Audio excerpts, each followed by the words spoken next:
In this video, I'm going to show you how to change citation style in Mendeley. So the first thing you want to do is you want to open up Mendeley Reference Manager on your computer, and then at the bottom left you can see your signed in account icon over here.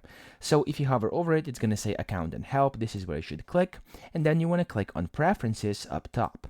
Here you'll see you have three different options. You want to click on formatted citation style, and then here you'll be able to basically set your citation style. So you can change it by just clicking to whatever it says over here, and then these are all the available ones. Now you can do this just like I showed you inside your Mendeley Reference Manager. However, if you're using Mendeley inside Word, you can go ahead and open it up inside Word. So go to References and then Mendeley site over here.